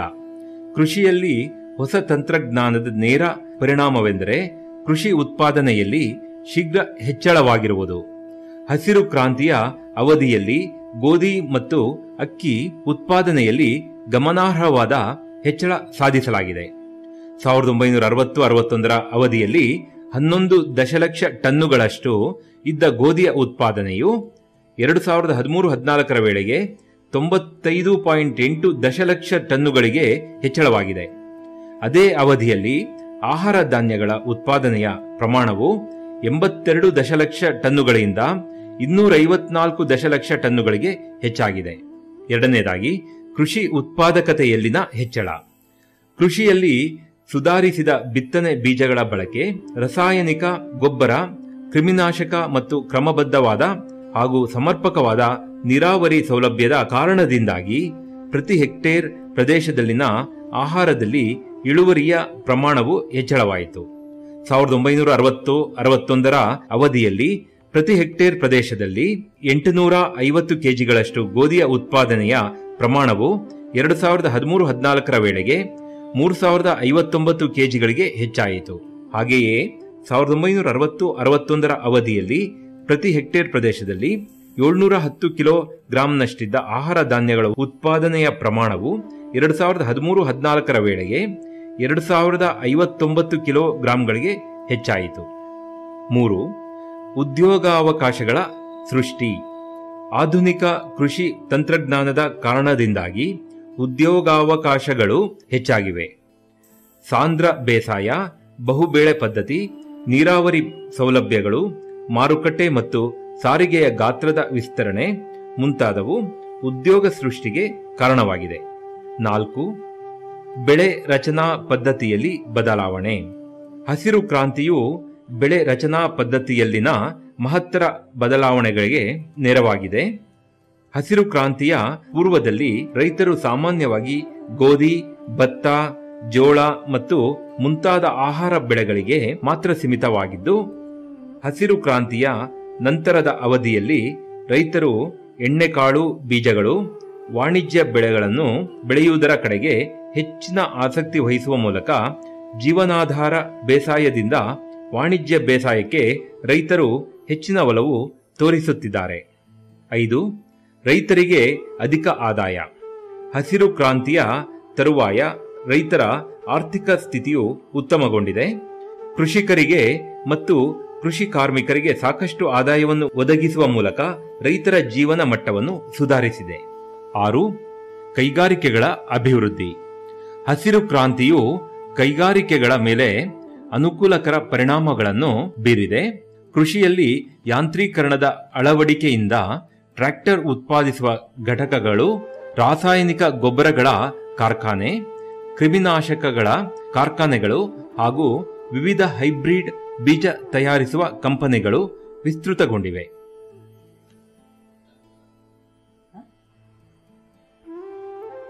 ಹಸಿರು ಕ್ರಾಂತಿಯ ದುಷ್ಪರಿಣಾಮಗಳು. ಹಸಿರು ಕ್ರಾಂತಿಯು ಉತ್ಪನ್ನದಲ್ಲಿ ಹೆಚ್ಚಳ ಮತ್ತು ರೈತರಿಗೆ ಸಾಕಷ್ಟು ಆದಾಯವನ್ನು ಸೃಷ್ಟಿ ಮಾಡುವ ಮೂಲಕ ಗ್ರಾಮೀಣ ಪ್ರದೇಶಗಳ ಸಂರಚನೆಯನ್ನು ಬದಲಿಸಿತು. ಆದರೆ ಹಸಿರು ಕ್ರಾಂತಿಯು ದುಷ್ಪರಿಣಾಮಗಳನ್ನು ಕೂಡ ಬೀರಿದೆ. ಅವುಗಳಲ್ಲಿ ಪ್ರಮುಖವಾಗಿ 1ನೇಯದು ವೈಯಕ್ತಿಕ ಅಸಮಾನತೆ. ಇದರಲ್ಲಿ ಹಸಿರು ಕ್ರಾಂತಿಯು ಗ್ರಾಮೀಣ ವಲಯದ ಆರ್ಥಿಕತೆಯಲ್ಲಿ 2 ಬಗೆಯ ರೈತ ವರ್ಗವನ್ನು ಸೃಷ್ಟಿಸಿ ಅವರ ನಡುವೆ ಆದಾಯ ಅಸಮಾನತೆಯ ಕಂದಕವನ್ನು ಹೆಚ್ಚು ಮಾಡಿದೆ. ಅವರೆಂದರೆ ಶ್ರೀಮಂತ ರೈತರು. ಶ್ರೀಮಂತ ರೈತರು ಸಾಮಾನ್ಯವಾಗಿ ಮಧ್ಯಮ ಹಾಗೂ ದೊಡ್ಡ ಭೂ ಹಿಡುವಳಿದಾರರು. ನಂತರ ಬಡ ರೈತರು ಹಾಗೂ ಕೃಷಿ ಕಾರ್ಮಿಕರು. ಸಾಮಾನ್ಯವಾಗಿ ಅತಿ ಸಣ್ಣ ಹಾಗೂ ಸಣ್ಣ ಭೂ ಹಿಡುವಳಿದಾರರು ಹಾಗೂ ಕೃಷಿ ಕಾರ್ಮಿಕರು. ಏಕೆಂದರೆ ಹಸಿರು ಕ್ರಾಂತಿಯ ಬಹುಪಾಲು ಪ್ರಯೋಜನ ಪಡೆದವರೆಂದರೆ ದೊಡ್ಡ ಭೂ ಹಿಡುವಳಿದಾರರಾಗಿದ್ದಾರೆ. ಕೃಷಿಯಲ್ಲಿ ಯಾಂತ್ರೀಕರಣಕ್ಕೆ ಬೇಕಾದ ಸೌಲಭ್ಯಗಳಾದ ನೀರಾವರಿ ಸೌಲಭ್ಯ, ಕೃಷಿ ಹಣಕಾಸು ಮುಂತಾದವು ಸುಲಭವಾಗಿ ದೊಡ್ಡ ರೈತರಿಗೆ ಲಭ್ಯವಾಯಿತು. 2ನೆಯ ದುಷ್ಪರಿಣಾಮವೆಂದರೆ ಸೀಮಿತ ಹರಡುವಿಕೆ. ಅಂದರೆ ಹಸಿರು ಕ್ರಾಂತಿಯು ಭತ್ತ ಮತ್ತು ಗೋಧಿ ಬೆಳೆಗಳಿಗೆ ಮಾತ್ರ ಸೀಮಿತವಾಗಿತ್ತು. ಕೃಷಿಯಲ್ಲಿ ಹೊಸ ತಂತ್ರಜ್ಞಾನದ ಅಳವಡಿಕೆ, ಅಧಿಕ ಇಳುವರಿ ಬಿತ್ತನೆ ಬೀಜಗಳನ್ನು 1966-67ರಲ್ಲಿ ಕೇವಲ 1.98 ದಶಲಕ್ಷ ಹೆಕ್ಟೇರ್ ಪ್ರದೇಶದಲ್ಲಿ ಮಾತ್ರ ಪ್ರಾರಂಭಿಸಲಾಗಿದ್ದು, ಇದು ಒಟ್ಟು ಬೆಳೆ ಬೆಳೆದ ಪ್ರದೇಶದ 30%ರಷ್ಟಿತ್ತು. ಅದರಲ್ಲೂ ಕೇವಲ ಪಂಜಾಬ್, ಹರಿಯಾಣ ಮತ್ತು ಪಶ್ಚಿಮ ಉತ್ತರ ಪ್ರದೇಶಗಳಿಗೆ ಮಾತ್ರ ಸೀಮಿತವಾಗಿತ್ತು. ಮೂರನೆಯ ದುಷ್ಪರಿಣಾಮವೆಂದರೆ ಪ್ರಾದೇಶಿಕ ಅಸಮಾನತೆ. ಹಸಿರು ಕ್ರಾಂತಿಯಿಂದ ಪ್ರಾದೇಶಿಕ ಅಸಮಾನತೆಯು ಹೆಚ್ಚಾಯಿತು. ಹಸಿರು ಕ್ರಾಂತಿಯ ಪ್ರಯೋಜನಗಳು ದೇಶದ ಕೆಲವು ನಿರ್ದಿಷ್ಟ ಪ್ರದೇಶಗಳಿಗೆ ಮಾತ್ರ ಸೀಮಿತವಾಗಿತ್ತು. ಹಾಗಾಗಿ ದೇಶದ ಇತರೆ ಭಾಗಗಳಲ್ಲಿ ಹಸಿರು ಕ್ರಾಂತಿಯ ಬೆಳವಣಿಗೆಯ ಲಾಭ ಪಡೆಯಲಾಗಲಿಲ್ಲ. ಪಂಜಾಬ್, ಹರಿಯಾಣ ಮತ್ತು ಪಶ್ಚಿಮ ಉತ್ತರ ಪ್ರದೇಶಗಳಲ್ಲಿ ಮಾತ್ರ ಆಹಾರ ಧಾನ್ಯಗಳ ಉತ್ಪಾದನೆಯಲ್ಲಿ ಗಮನಾರ್ಹ ಹೆಚ್ಚಳ ಸಾಧಿಸಲಾಯಿತು. ಆದರೆ ದೇಶದ ಇತರೆ ಭಾಗಗಳು ಆಹಾರದ ಕೊರತೆಯ ಸಮಸ್ಯೆಯನ್ನು ಎದುರಿಸುತ್ತಿದ್ದು, ತಮ್ಮ ಬೇಡಿಕೆಯನ್ನು ಈಡೇರಿಸಿಕೊಳ್ಳಲು ಹಸಿರು ಕ್ರಾಂತಿಯಿಂದ ಲಾಭ ಪಡೆದ ಪ್ರದೇಶಗಳನ್ನು ಅವಲಂಬಿಸಬೇಕಾಯಿತು. ಇದರಿಂದ ಪ್ರಾದೇಶಿಕ ಅಸಮಾನತೆ ಹೆಚ್ಚಾಯಿತು. ನಾಲ್ಕನೆಯ ದುಷ್ಪರಿಣಾಮವೆಂದರೆ ಅಧಿಕ ವೆಚ್ಚ. ಹಸಿರು ಕ್ರಾಂತಿಯ ಅಳವಡಿಕೆಯು ಸಾಂಪ್ರದಾಯಿಕ ಸಾಗುವಳಿ ಪದ್ಧತಿಗಿಂತ ತುಂಬಾ ದುಬಾರಿಯಾದದ್ದು. ಸಾಂಪ್ರದಾಯಿಕ ಪದ್ಧತಿಯಲ್ಲಿ ಭೂಮಿಯನ್ನು ಹೊರತುಪಡಿಸಿದರೆ ಸಾಗುವಳಿಗೆ ಬಳಸುವ ಎತ್ತುಗಳಿಂದ ಹಿಡಿದು ಕಡಿಮೆ ಪ್ರಮಾಣದ ವೆಚ್ಚವನ್ನು ಮಾತ್ರ ಭರಿಸಬೇಕಾಗಿತ್ತು. ಆದರೆ ಆಧುನಿಕ ಕೃಷಿ ಪದ್ಧತಿಯು ತುಂಬಾ ದುಬಾರಿಯಾಗಿದ್ದು, ಅಲ್ಲಿ ರಾಸಾಯನಿಕಗಳು, ಕ್ರಿಮಿನಾಶಕಗಳು ಹಾಗೂ ಹೈಬ್ರಿಡ್ ಬೀಜಗಳ ಕೊಳ್ಳುವಿಕೆಯಿಂದಾಗಿ ಕೃಷಿ ಉತ್ಪಾದನೆಯ ವೆಚ್ಚ ಅಧಿಕವಾಯಿತು. ಆದರೆ ಭಾರತದ ಬಹುತೇಕ ರೈತರು ಸಣ್ಣ ಮತ್ತು ಅತಿ ಸಣ್ಣ ರೈತರು ಹಾಗೂ ಕೃಷಿ ಕಾರ್ಮಿಕರಾಗಿದ್ದು, ಕೃಷಿ ಯಾಂತ್ರೀಕರಣದ ಸೌಲಭ್ಯಗಳನ್ನು ತಮ್ಮ ಕೃಷಿ ಭೂಮಿಯಲ್ಲಿ ಅಳವಡಿಸಿಕೊಳ್ಳಲು ಹೆಚ್ಚಿನ ವೆಚ್ಚ ಭರಿಸಲು ಸಾಧ್ಯವಾಗಲಿಲ್ಲ. ಐದನೆಯ ದುಷ್ಪರಿಣಾಮವೆಂದರೆ ಬಂಡವಾಳಶಾಹಿ ಕೃಷಿ ಪದ್ಧತಿಯ ಬೆಳವಣಿಗೆ. ಕೃಷಿಯಲ್ಲಿ ನವೀನ ತಂತ್ರಜ್ಞಾನವು ಬಂಡವಾಳಶಾಹಿ ಕೃಷಿ ಪದ್ಧತಿಯನ್ನು ಉತ್ತೇಜಿಸುತ್ತದೆ. ಏಕೆಂದರೆ ನವೀನ ತಂತ್ರಜ್ಞಾನವು ಬೀಜಗಳು, ರಾಸಾಯನಿಕ ಗೊಬ್ಬರಗಳು, ಕ್ರಿಮಿನಾಶಕಗಳು, ಯಂತ್ರಗಳ ಮೇಲೆ ಹೆಚ್ಚಿನ ಹೂಡಿಕೆಯ ಅಗತ್ಯವಿರುತ್ತದೆ. ದೊಡ್ಡ ಪ್ರಮಾಣದ ರೈತರು ಇದರ ಲಾಭಗಳನ್ನು ಪಡೆಯುವ ಮೂಲಕ ಹೊಸ ಬಂಡವಾಳಶಾಹಿ ಕೃಷಿ ಪದ್ಧತಿಯ ಅಸ್ತಿತ್ವಕ್ಕೆ ಕಾರಣವಾಗುತ್ತದೆ. ಇನ್ನು ಆರನೆಯ ದುಷ್ಪರಿಣಾಮವೆಂದರೆ ಗಂಡಾಂತರದ ಸಾಧ್ಯತೆ ಹೆಚ್ಚು. ಕೃಷಿಯಲ್ಲಿನ ಹೊಸ ತಂತ್ರಜ್ಞಾನವು ಸಾಂಪ್ರದಾಯಿಕ ಕೃಷಿ ವಿಧಾನಕ್ಕಿಂತ ಹೆಚ್ಚು ಗಂಡಾಂತರ, ಅನಿಶ್ಚಿತತೆಯಿಂದ ಕೂಡಿರುತ್ತದೆ. ಉದಾಹರಣೆಗೆ, ಒಂದು ವೇಳೆ ನೀರಾವರಿ ಪೂರೈಕೆಯಲ್ಲಿ ಹೆಚ್ಚಳ ಅಥವಾ ಕೊರತೆ ಉಂಟಾದಾಗ ಅದು ಬೆಳೆಯ ಮೇಲೆ ಪ್ರತಿಕೂಲ ಪರಿಣಾಮಗಳನ್ನು ಬೀರುತ್ತದೆ. ಈ ಪದ್ಧತಿಯಲ್ಲಿ ಸಸ್ಯಗಳಿಗೆ ಮತ್ತು ಬೀಜಗಳಿಗೆ ಸಮರ್ಪಕವಾಗಿ ಮತ್ತು ಕ್ರಮಬದ್ಧವಾಗಿ ಕಾಲಕ್ಕೆ ಸರಿಯಾಗಿ ಕ್ರಿಮಿನಾಶಕಗಳನ್ನು ಸಿಂಪಡಿಸದಿದ್ದರೆ ಬೆಳೆ ನಷ್ಟವಾಗುತ್ತದೆ. ಹೀಗೆ ಆಧುನಿಕ ಕೃಷಿ ಪದ್ಧತಿಯು ಹೆಚ್ಚು ಅನಿಶ್ಚಿತತೆಗಳನ್ನು ಒಳಗೊಂಡಿರುವುದರಿಂದ ಗಂಡಾಂತರದ ಸಾಧ್ಯತೆಗಳು ಹೆಚ್ಚಾಗಿ ಕಂಡುಬರುತ್ತದೆ. ಇನ್ನು ಮಕ್ಕಳೇ, ಏಳನೆಯ ದುಷ್ಪರಿಣಾಮವೆಂದರೆ ಆರೋಗ್ಯಕ್ಕೆ ಹಾನಿಕರ.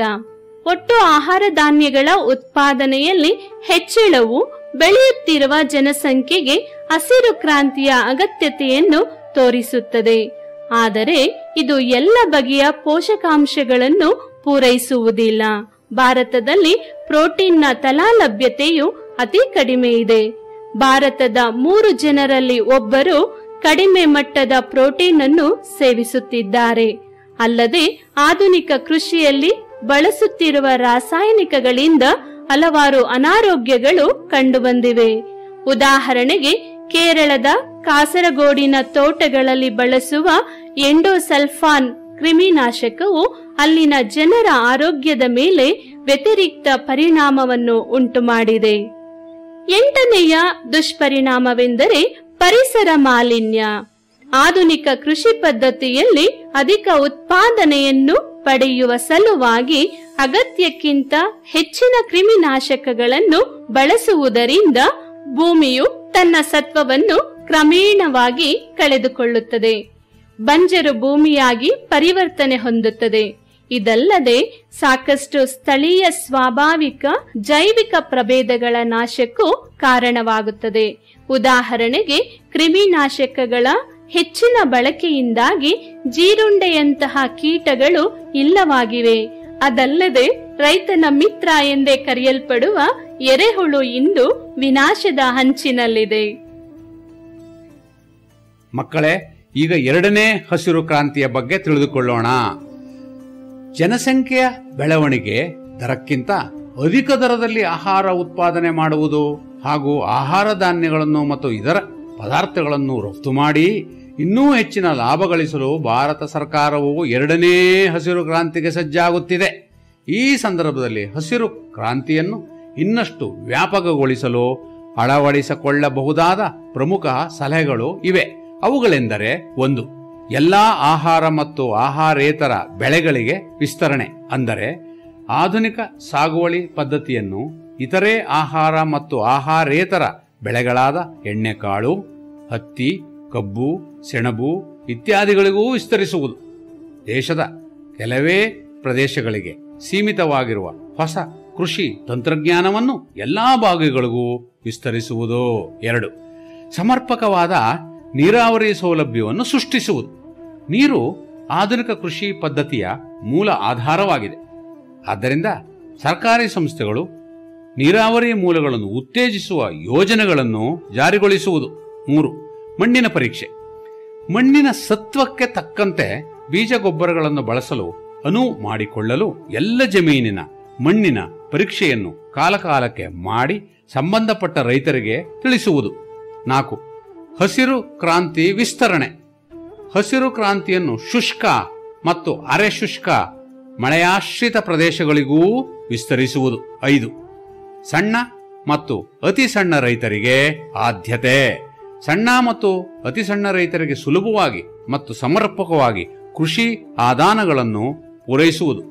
ಇವರನ್ನು ಹೊಸ ಕೃಷಿ ತಂತ್ರಜ್ಞಾನದಡಿಯಲ್ಲಿ ತರಲು ಸಾಂಸ್ಥಿಕ ಬದಲಾವಣೆಗಳನ್ನು ತರುವುದು, ಭೂ ಸುಧಾರಣೆಗಳನ್ನು ಯಶಸ್ವಿಯಾಗಿ ಜಾರಿಗೆ ತರುವುದೇ ಆಗಿದೆ. 6. ಬಹುಬೆಳೆಗೆ ಪ್ರೋತ್ಸಾಹ. ದೇಶದಲ್ಲಿ ಸ್ಥಿರ ಉತ್ಪಾದನೆಯನ್ನು ಸಾಧಿಸಲು ಬಹುಬೆಳೆ ಪದ್ಧತಿಯನ್ನು ಅನುಸರಿಸುವಂತೆ ಪ್ರೋತ್ಸಾಹಿಸುವುದು. 7. ಕೃಷಿ ಸಾಂದ್ರ ತಂತ್ರಜ್ಞಾನ. ಸಣ್ಣ ಮತ್ತು ಅತಿ ಸಣ್ಣ ರೈತರಿಗೆ ಕೃಷಿ ಸಾಂದ್ರ ತಂತ್ರಜ್ಞಾನವನ್ನು ಪರಿಚಯಿಸುವುದು ಮತ್ತು ಅದನ್ನು ಉಪಯೋಗಿಸಲು ಅನುವಾಗುವಂತೆ ಅವರಿಗೆ ತಜ್ಞರಿಂದ ತರಬೇತಿ ನೀಡುವುದು. ಮಕ್ಕಳೇ, ಈಗ ಭಾರತದಲ್ಲಿ ನೀರಾವರಿ ವ್ಯವಸ್ಥೆ ಬಗ್ಗೆ ಓದ್ತಾ ಇದ್ದೀನಿ. ಕೃಷಿಯ ಪ್ರಗತಿಯಲ್ಲಿ ನೀರಾವರಿಗೆ ಅತ್ಯಂತ ಮಹತ್ವಪೂರ್ಣ ಸ್ಥಾನವಿದೆ. ಬೇಸಾಯಕ್ಕೆ ನೀರಾವರಿಯು ಒಂದು ಪ್ರಮುಖ ಆಧಾನವಾಗಿದೆ. ಕಾಲುವೆ, ಕೊಳವೆ ಬಾವಿ, ಕೆರೆಗಳ ಮೂಲಕ ಕೃಷಿ ಭೂಮಿಗೆ ನೀರು ಹಾಯಿಸುವುದನ್ನು ನೀರಾವರಿ ವ್ಯವಸ್ಥೆ ಎಂದು ಕರೆಯಲಾಗುತ್ತದೆ. ನೀರಾವರಿ ಸೌಲಭ್ಯಗಳನ್ನು ಸಮರ್ಪಕವಾಗಿ ಪೂರೈಸದ ಹೊರತು ಕೃಷಿಯಲ್ಲಿ ಹೆಚ್ಚಿನ ಪ್ರಗತಿಯನ್ನು ಸಾಧಿಸಲಾಗುವುದಿಲ್ಲ. ನೀರಾವರಿಯ ಕೊರತೆಯು ಕೃಷಿ ಉತ್ಪಾದನೆ ಮತ್ತು ಉತ್ಪಾದಕತೆಯ ಮೇಲೆ ವ್ಯತಿರಿಕ್ತ ಪರಿಣಾಮಗಳನ್ನು ಬೀರುತ್ತದೆ. ಭಾರತದ ಒಟ್ಟು ಸಾಗುವಳಿ ಪ್ರದೇಶದ 44% ಪ್ರದೇಶ ಮಾತ್ರ ನೀರಾವರಿಗೆ ಒಳಪಟ್ಟಿದ್ದು, ಉಳಿದ 56% ಸಾಗುವಳಿ ಭೂಮಿಯು ಮಳೆಯನ್ನೇ ಆಶ್ರಯಿಸಿದೆ. ಭಾರತದಲ್ಲಿ ನೀರಾವರಿ ವ್ಯವಸ್ಥೆಯು ಒಂದು ಪ್ರದೇಶದಿಂದ ಮತ್ತೊಂದು ಪ್ರದೇಶಕ್ಕೆ ತುಂಬಾ ವ್ಯತ್ಯಾಸವಿದೆ. ಭಾರತದಲ್ಲಿ ಹೆಚ್ಚಾಗಿ ಕೆರೆ, ಕುಂಟೆ, ಕಾಲುವೆ, ಬಾವಿ, ಕೊಳವೆ ಬಾವಿ, ಜಲಾಶಯ, ವಿವಿಧೋದ್ದೇಶ ನೀರಾವರಿಗಳ ಮೂಲಕ ಕೃಷಿ ಚಟುವಟಿಕೆಗಳಿಗೆ ಬಳಸಲಾಗುತ್ತದೆ. ನೀರಾವರಿಯ ಅಗತ್ಯತೆ ಮತ್ತು ಮಹತ್ವ. ಭಾರತದಲ್ಲಿ ಮಳೆಯು ಅನಿಶ್ಚಿತತೆ, ಅಕಾಲಿಕ ವ್ಯತ್ಯಾಸಾತ್ಮಕದಿಂದ ಬೀಳುವುದಲ್ಲದೆ ಕೆಲವೊಮ್ಮೆ ನಿರ್ದಿಷ್ಟ ಋತುಗಳಲ್ಲಿ ಅಸಮಾನ ಪ್ರಮಾಣದಲ್ಲಿ ಬೀಳುತ್ತದೆ. ಕೆಲವು ಪ್ರದೇಶಗಳಲ್ಲಿ ಅಧಿಕ ಮಳೆಯ ಮೂಲಕ ಪ್ರವಾಹಕ್ಕೆ ಕಾರಣವಾದರೆ, ಇತರೆ ಕೆಲವು ಪ್ರದೇಶಗಳಲ್ಲಿ ಮಳೆಯಾಗದೆ ಅಥವಾ ಅಗತ್ಯಕ್ಕಿಂತ ಕಡಿಮೆ ಮಳೆ ಬೀಳುವ ಮೂಲಕ ಬರಗಾಲಕ್ಕೆ ಕಾರಣವಾಗುತ್ತದೆ. ಇವೆರಡೂ ಸಮಸ್ಯೆಗಳು ಕೃಷಿ ಪ್ರಗತಿಗೆ ಮಾರಕವಾಗಿದ್ದು, ಅವುಗಳನ್ನು ಹೋಗಲಾಡಿಸಲು ನೀರಾವರಿಯು ಪ್ರಮುಖ ಮೂಲಭೂತ ಸೌಕರ್ಯವಾಗಿದೆ. ಭಾರತದಲ್ಲಿ ಜನಸಂಖ್ಯೆಯು ನಿರಂತರವಾಗಿ ಏರಿಕೆಯಾಗುತ್ತಿದ್ದು, ಬೆಳೆಯುತ್ತಿರುವ ಜನಸಂಖ್ಯೆಗೆ ಆಹಾರ ಒದಗಿಸಲು ಕೃಷಿಗೆ ನೀರಾವರಿ ಅಗತ್ಯತೆಯು ಪ್ರಮುಖವಾಗಿದೆ. ನೀರಾವರಿ ಸೌಲಭ್ಯಗಳ ಹೆಚ್ಚಳದಿಂದ ಮಾತ್ರ ಹೊಸ ಅಥವಾ ಇತರ ಭೂಮಿಯನ್ನು ಸಾಗುವಳಿಗೆ ಅಳವಡಿಸಲು ಸಾಧ್ಯವಾಗುತ್ತದೆ. ಇದಲ್ಲದೆ ನೀರಾವರಿಯಿಂದ ಬಹುಬೆಳೆಯ ಪದ್ಧತಿಯನ್ನು ಅನುಸರಿಸಲು ಹಾಗೂ ಕೃಷಿ ಉತ್ಪಾದಕತೆಯನ್ನು ಹೆಚ್ಚಿಸಲು ಸಾಧ್ಯವಾಗುತ್ತದೆ. ಆ ಮೂಲಕ ಗ್ರಾಮೀಣ ಜನರ ಆದಾಯದಲ್ಲಿ ಹೆಚ್ಚಳವಾಗಿ ಕೃಷಿಕರ ಸಾಮಾಜಿಕ ಮತ್ತು ಆರ್ಥಿಕ ಸ್ಥಿತಿಯು ಉತ್ತಮಗೊಳ್ಳುತ್ತದೆ. ಭಾರತದಲ್ಲಿ ಬೆಳೆಯಲಾಗುವ ಪ್ರಮುಖ ಬೆಳೆಗಳಾದ ಭತ್ತ, ಕಬ್ಬು, ಸೆಣಬು, ಹತ್ತಿ ಮುಂತಾದ ಬೆಳೆಗಳಿಗೆ ಅತಿ ಹೆಚ್ಚಿನ ನೀರಿನ ಅಗತ್ಯತೆ ಇರುತ್ತದೆ. ಒಂದು ಅಂದಾಜಿನ ಪ್ರಕಾರ 1 ಕಿಲೋಗ್ರಾಂನಷ್ಟು ಭತ್ತದ ಉತ್ಪಾದನೆಯು 5 ಟನ್ಗಳಷ್ಟು ನೀರನ್ನು ಬಳಸಿಕೊಳ್ಳುತ್ತದೆ. ಅಂದರೆ ಒಂದೇ ಭೌಗೋಳಿಕ ಪ್ರದೇಶದಲ್ಲಿ ಮಳೆಯಾಶ್ರಿತ ಬೆಳೆಗಳನ್ನು ಬೆಳೆಯುವುದಕ್ಕೆ ಬಳಸಿದ್ದ ನೀರಿಗಿಂತ 50% 100% ಹೆಚ್ಚಿನ ಪ್ರಮಾಣದ ನೀರನ್ನು ನೀರಾವರಿ ಬೆಳೆಗಳನ್ನು ಬೆಳೆಯಲು ಬಳಸಲಾಗುತ್ತದೆ. 1960ರ ದಶಕದ ಮಧ್ಯದ ನಂತರ ಭಾರತವು ಕೃಷಿಯಲ್ಲಿ ಹಸಿರು ಕ್ರಾಂತಿಯ ಹೊಸ ತಂತ್ರಜ್ಞಾನವನ್ನು ಅಳವಡಿಸಿಕೊಂಡು ಹಸಿರು ಕ್ರಾಂತಿ ಸಾಧಿಸಿತ್ತು. ಅದನ್ನು ಸಾಧ್ಯವಾಗಿಸಿದ್ದ ಅಧಿಕ ಇಳುವರಿಯ ಬಿತ್ತನೆ ಬೀಜಗಳು, ಅಧಿಕ ರಾಸಾಯನಿಕಗಳು, ಕ್ರಿಮಿನಾಶಕಗಳ ಬಳಕೆಗೆ ನೀರಾವರಿಯು ಅತ್ಯಂತ ಪ್ರಮುಖ ಆಧಾರವಾಗಿದೆ.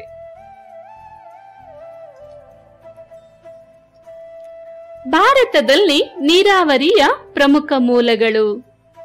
ಭಾರತದಲ್ಲಿ ಲಭ್ಯವಿರುವ ಮೇಲ್ಮೈ ಜಲ, ಅಂತರ್ಜಲದ ಮೂಲಕ ಕೃಷಿಗೆ ನೀರಾವರಿಯನ್ನು ಬಳಸಲಾಗುತ್ತದೆ. ಅವುಗಳಲ್ಲಿ ಕಾಲುವೆಗಳು, ಬಾವಿಗಳು, ಕೆರೆಗಳು, ಆಧುನಿಕ ನೀರಾವರಿ ಪದ್ಧತಿಗಳು ಪ್ರಮುಖವಾದವು. ಮೊದಲನೆಯದಾಗಿ ಕೆರೆಗಳು. ಪ್ರಾಚೀನ ಕಾಲದಿಂದಲೂ ಕೆರೆಗಳು ನೀರಾವರಿಯ ಪ್ರಮುಖ ಮೂಲವಾಗಿದೆ. ಮಳೆಯ ಕೊರತೆಯ ಸಂದರ್ಭದಲ್ಲಿ ಕೆರೆಯ ನೀರನ್ನು ಕೃಷಿ ಭೂಮಿಗೆ ಬಳಸಲಾಗುತ್ತದೆ. ಭಾರತದಲ್ಲಿ ದಕ್ಕನ್ ಪ್ರಸ್ಥಭೂಮಿ, ಆಂಧ್ರಪ್ರದೇಶ, ಕರ್ನಾಟಕ, ತಮಿಳುನಾಡು ಮತ್ತು ಮಹಾರಾಷ್ಟ್ರ ಪ್ರದೇಶಗಳಲ್ಲಿ ಕೆರೆಗಳನ್ನು ನೀರಾವರಿಯ ಮೂಲಗಳಾಗಿ ಸಾಮಾನ್ಯವಾಗಿ ಬಳಸಲಾಗುತ್ತದೆ. ಆದರೆ ಇತ್ತೀಚಿನ ದಿನಗಳಲ್ಲಿ ಕೊಳವೆ ಬಾವಿಗಳ ಅತಿಯಾದ ಬಳಕೆಯಿಂದ ಕೆರೆಗಳನ್ನು ನಿರ್ಲಕ್ಷಿಸಿ ಕೆರೆಗಳಲ್ಲಿ ಹೂಳು ತೆಗೆಯದೆ ಅವುಗಳು ನಶಿಸಲಾರಂಭಿಸಿವೆ. ಸರ್ಕಾರವು ಕೆರೆಗಳ ಪುನರ್ ನವೀಕರಣಕ್ಕೆ ಹೆಚ್ಚಿನ ಒತ್ತನ್ನು ನೀಡಿದ್ದು ಹೂಳೆತ್ತುವ ಕಾರ್ಯವನ್ನು ಆರಂಭಿಸಿದೆ. ಆ ಮೂಲಕ ಅವುಗಳನ್ನು ನೀರಾವರಿ ಯೋಗ್ಯವನ್ನಾಗಿ ಮಾಡುವ ಕಾರ್ಯ ನಿರ್ವಹಿಸುತ್ತಿದೆ. ಒಟ್ಟು ನೀರಾವರಿ ಕೃಷಿ ಭೂ ಪ್ರದೇಶದಲ್ಲಿ ಕೆರೆ ನೀರಾವರಿಯ ಕೊಡುಗೆಯು 8%. ಇನ್ನು ಎರಡನೆಯ ಮೂಲ ಬಾವಿ ನೀರಾವರಿ. ಬಾವಿಗಳು ಭಾರತದ ಅತ್ಯಂತ ಬಹುಪುರಾತನವಾದ ನೀರಾವರಿ ಮೂಲವಾಗಿದೆ. ಇವುಗಳು ಹೆಚ್ಚಾಗಿ ಸಮತಟ್ಟಾದ ಕರಾವಳಿ ಹಾಗೂ ಕೆಲವು ದ್ವೀಪ ಪ್ರದೇಶಗಳಲ್ಲಿ ಕಾಣಬಹುದಾಗಿದೆ. ಇದು ತುಂಬಾ ಕಡಿಮೆ ವೆಚ್ಚದ್ದಾಗಿದ್ದು ಯಾವಾಗ ಅಗತ್ಯವಿರುತ್ತದೆಯೋ ಆಗ ಬಳಸಬಹುದಾಗಿರುತ್ತದೆ. ಭಾರತದಲ್ಲಿಯೇ ಅತಿ ಹೆಚ್ಚು ಬಾವಿ ನೀರಾವರಿಯನ್ನು ಉತ್ತರ ಪ್ರದೇಶವು ಹೊಂದಿದ್ದು ನಂತರದ ಸ್ಥಾನದಲ್ಲಿ ಕ್ರಮವಾಗಿ ಪಂಜಾಬ್, ಹರಿಯಾಣ, ಬಿಹಾರ್, ಗುಜರಾತ್ ಮತ್ತು ಆಂಧ್ರ ಪ್ರದೇಶಗಳು ಇವೆ. ಬಾವಿ ನೀರಾವರಿಯಲ್ಲಿ 2 ವಿಧಗಳಿವೆ. ಅವುಗಳೆಂದರೆ ತೆರೆದ ಬಾವಿ ಮತ್ತು ಕೊಳವೆ ಬಾವಿ. ತೆರೆದ ಬಾವಿಗಳಿಂದ ನೀರಿನ ಲಭ್ಯತೆಯ ಪ್ರಮಾಣ ಕಡಿಮೆ ಇರುವುದರಿಂದ ಕಡಿಮೆ ಪ್ರಮಾಣದ ಭೂಮಿಯಲ್ಲಿ ಸಾಗುವಳಿ ಮಾಡಬಹುದಾಗಿದೆ. ಬಾವಿ ನೀರನ್ನು ರಾಟೆಗಳ ಸಹಾಯದಿಂದ ಅಥವಾ ಎತ್ತುಗಳ ಸಹಾಯದಿಂದ ನೀರನ್ನು ಕೃಷಿ ಭೂಮಿಗೆ ಹಾಯಿಸಲಾಗುತ್ತದೆ. ಕೊಳವೆ ಬಾವಿಗಳು ಅತಿ ಹೆಚ್ಚು ಆಳದ ಮತ್ತು ಹೆಚ್ಚಿನ ಅಂತರ್ಜಲ ನೀರನ್ನು ಬಳಸಲು ಅನುವು ಮಾಡಿಕೊಡುತ್ತದೆ. ಇತ್ತೀಚಿನ ದಿನಗಳಲ್ಲಿ ಕೃಷಿ ಭೂಮಿಗೆ ನೀರನ್ನು ಒದಗಿಸುವ ಪ್ರಮುಖ ನೀರಾವರಿಯ ಮೂಲವಾಗಿ ಬಹುತೇಕ ದೇಶದ ಎಲ್ಲಾ ಪ್ರದೇಶಗಳಲ್ಲೂ ಇಂದು ಕೊಳವೆ ನೀರಾವರಿಯು ಅಭಿವೃದ್ಧಿಗೊಂಡಿದೆ. ಸುಮಾರು 200 ರಿಂದ 1500 ಅಡಿಗಳವರೆಗೆ ಭೂಮಿಯನ್ನು ಕೊರೆದು ಯಂತ್ರವನ್ನು ಅಳವಡಿಸಿ ನೀರನ್ನು ಹೊರತೆಗೆದು ಕೃಷಿ ಭೂಮಿಗೆ ಹಾಯಿಸಲಾಗುತ್ತದೆ. ಸಾಮಾನ್ಯವಾಗಿ ಕೊಳವೆ ಬಾವಿಯಿಂದ ನೀರಾವರಿ ಬೆಳೆಗಳನ್ನು ಅಂದರೆ ತೋಟದ ಬೆಳೆಗಳು ಮತ್ತು ವಾಣಿಜ್ಯ ಬೆಳೆಗಳನ್ನು ಬೆಳೆಯಲು ಬಳಸಲಾಗುತ್ತದೆ. ಕೃಷಿಕರು ತಮ್ಮ ಸಾಗುವಳಿ ಭೂಮಿಯಲ್ಲಿ ಕೊಳವೆ ಬಾವಿಗಳನ್ನು ಕೊರೆಸಲು ಸರ್ಕಾರ ಹಾಗೂ ಇತರೆ ಕೃಷಿ ಅಭಿವೃದ್ಧಿ ಸಂಸ್ಥೆಗಳು ಹಣಕಾಸಿನ ಸಹಾಯವನ್ನು ಮತ್ತು ಸಹಾಯಧನವನ್ನು ಒದಗಿಸುತ್ತದೆ. ಭಾರತದ ಒಟ್ಟು ನೀರಾವರಿಯಲ್ಲಿ ತೆರೆದ ಬಾವಿ ಮತ್ತು ಕೊಳವೆ ಬಾವಿಗಳ ಕೊಡುಗೆಯು 58.7% ಇನ್ನು ಮೂರನೆಯ ನೀರಾವರಿಯ ಪ್ರಮುಖ ಮೂಲ ಕಾಲುವೆಗಳು. ಕಾಲುವೆಗಳು ನೀರಾವರಿಯ ಮತ್ತೊಂದು ಪ್ರಮುಖ ಮೂಲವಾಗಿದೆ.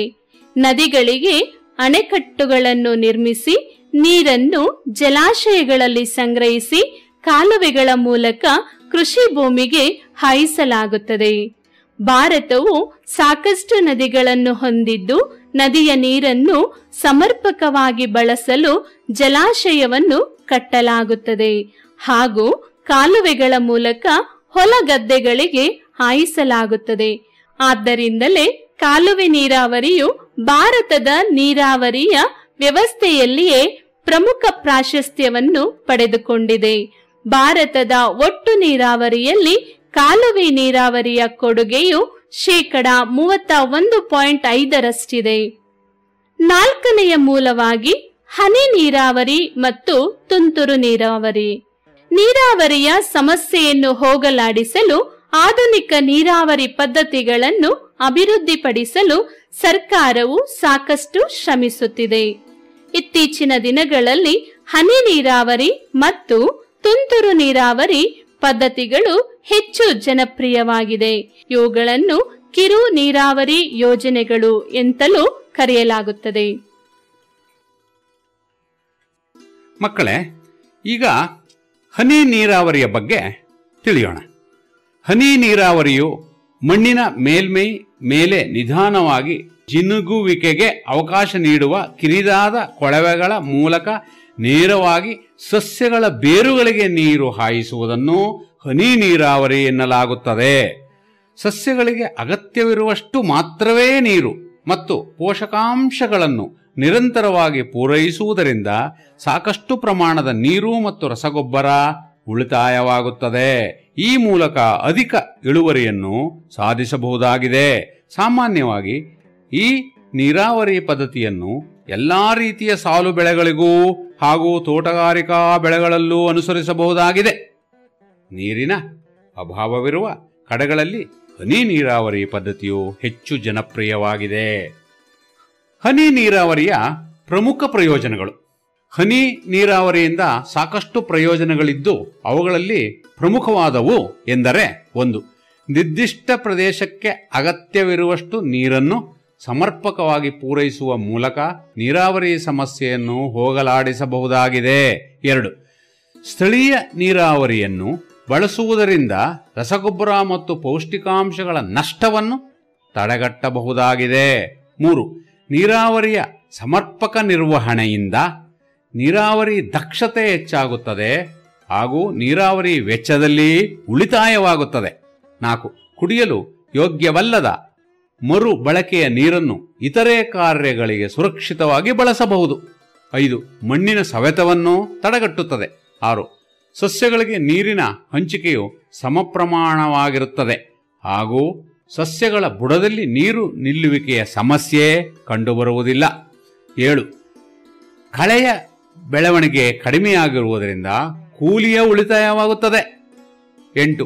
ಈ ವಿಧಾನವನ್ನು ಸಮತಟ್ಟಾದ ಪ್ರದೇಶದಲ್ಲಿಯೂ ಅಲ್ಲದೆ ಹಳ್ಳ, ಗುಡ್ಡಗಾಡು ಮತ್ತು ಇತರ ಪ್ರದೇಶಗಳಲ್ಲಿಯೂ ಬಳಸಬಹುದು. 9. ನೀರಾವರಿ ಆವೃತ್ತ ಪ್ರದೇಶವನ್ನು ಹೆಚ್ಚಿಸಬಹುದು. ಮಕ್ಕಳೇ, ಈಗ ತುಂತುರು ನೀರಾವರಿ ಬಗ್ಗೆ ಓದ್ತಾ ಇದ್ದೀನಿ. ನೀರನ್ನು ತಿರುಗುವ ಗಿರಣಿಗಳ ಮೂಲಕ ಮಳೆಯ ರೂಪದಲ್ಲಿ ತುಂತುರು ಹನಿಗಳಾಗಿ ಬೆಳೆಯ ಮೇಲೆ ಸಮನಾಗಿ ಬೀಳುವಂತೆ ಮಾಡುವ ವಿಧಾನಕ್ಕೆ ತುಂತುರು ನೀರಾವರಿ ಎನ್ನುವರು. ಭಾರತದಲ್ಲಿ 1970ರವರೆಗೂ ತುಂತುರು ನೀರಾವರಿ ವ್ಯವಸ್ಥೆಯು ಕೇವಲ ಕಾಫಿ, ಚಹಾ ಮತ್ತು ನೆಡುತೋಪು ಬೆಳೆಗಳಿಗೆ ಗುಡ್ಡಗಾಡು ಪ್ರದೇಶಗಳಲ್ಲಿ ಮಾತ್ರ ಬಳಸಲಾಗ್ತಿತ್ತು. ಈಗ ಅಂತರ್ಜಲ ಕೊರತೆ ಇರುವ ಹರಿಯಾಣ, ಪಂಜಾಬ್, ರಾಜಸ್ಥಾನ, ಮಹಾರಾಷ್ಟ್ರ, ಕರ್ನಾಟಕ, ತಮಿಳುನಾಡು, ಗುಜರಾತ್, ಮಧ್ಯಪ್ರದೇಶ ಮುಂತಾದಗಳಲ್ಲಿ ಹಂತ ಹಂತವಾಗಿ ತುಂತುರು ನೀರಾವರಿಯನ್ನು ವಿಸ್ತರಿಸಲಾಯಿತು.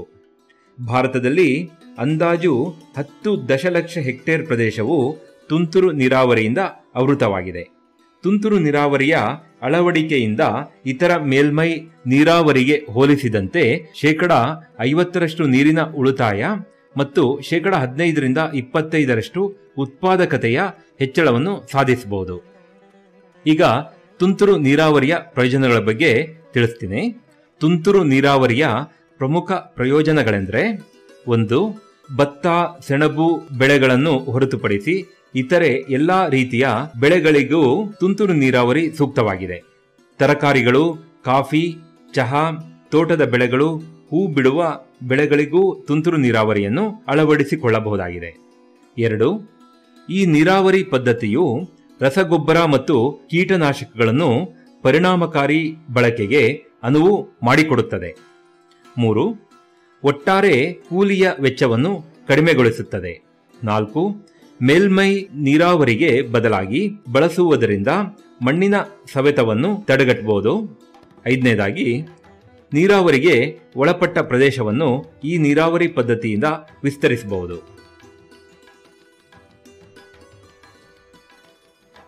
ಮಕ್ಕಳೇ, ನೀರಾವರಿ ಯೋಜನೆಯ ವಿಧಗಳು, ಇದರ ಬಗ್ಗೆ ತಿಳಿದುಕೊಳ್ಳೋಣ. ಭಾರತದಲ್ಲಿ ಕೃಷಿಗೆ ಅಗತ್ಯವಿರುವ ನೀರಾವರಿಯನ್ನು ಒದಗಿಸಲು ಹಲವಾರು ಯೋಜನೆಗಳನ್ನು ಜಾರಿಗೊಳಿಸಿದೆ.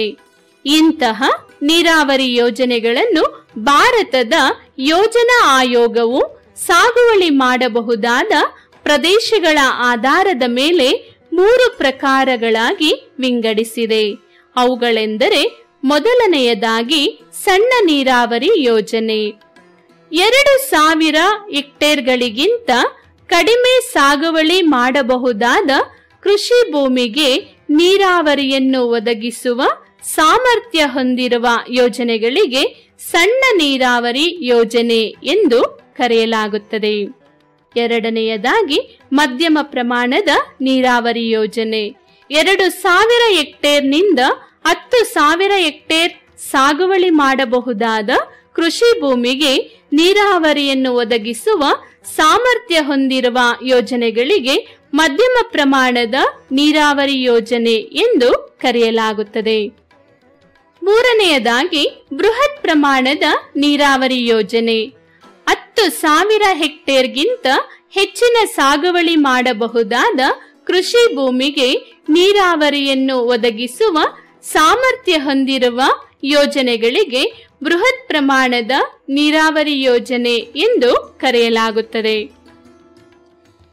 ಮಕ್ಕಳೇ, ಈಗ ಭೂ ಸುಧಾರಣೆಗಳು, ಹಸಿರು ಕ್ರಾಂತಿ ಮತ್ತು ಕೃಷಿ ಅಭಿವೃದ್ಧಿಯ ಅಭ್ಯಾಸದ ಬಗ್ಗೆ ತಿಳಿಯೋಣ.